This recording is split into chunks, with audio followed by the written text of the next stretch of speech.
Welcome back. Now in this video, we're going to be talking about another concept, which is doing all your videos in one take. And you do have to understand the concept we talked about previously, which is projects. Making sure that you're doing all your videos in one take. It requires that you use the project feature. Anytime that you add or change anything, you don't want to stop the recording and start another one over. You want to save even the mistakes to your project file. It's much more effective to do this and go back and edit out your mistakes.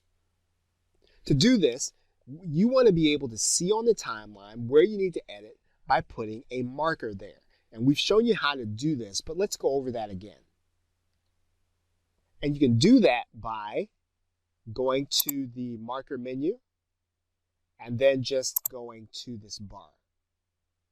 And you can do that again. You can do that as many times as you want to. And remember, you can also do this during the recording process by hitting the marker key while you're actually recording, which is, again, yet another reason why you want to make sure that you are doing your videos with at least two screens. You want to be able to have that timing and that marker off to the side where you can click it, yet at the same time keep focused on what it is you're presenting.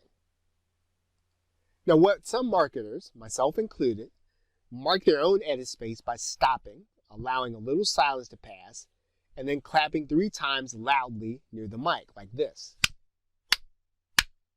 What this does is this produces a visual effect on the audio timeline that'll look different than anything that you're doing if you're talking. And that means when you see those 3 claps, when you see that signal, that means then that that's where you need to go and focus your attention in editing.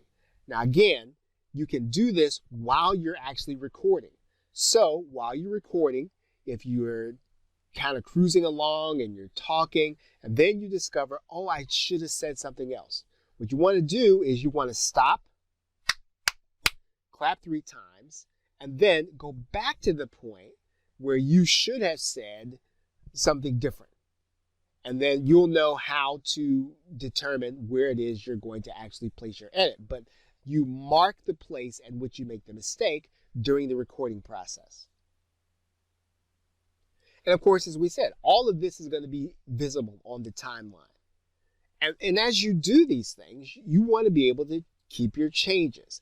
And you save them as you go into your project file.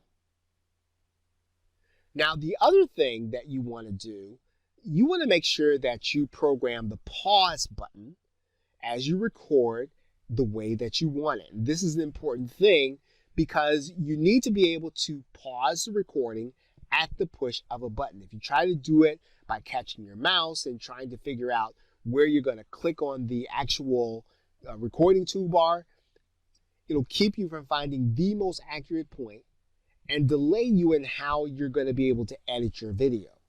So you want to make sure that pause button is programmed the way that you want it. And basically what that means is that when you look at your tools option inside your recording toolbar, you want to make sure that whatever you program this to be, that you know what it is. If it's going to be F9, it's going to be Control F9, that you're able to go to that button and you're able to click it in order to make the recording do what you want it to do.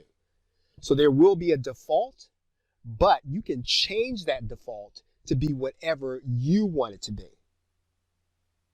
Okay, so with that, thanks, and I will see you in another video.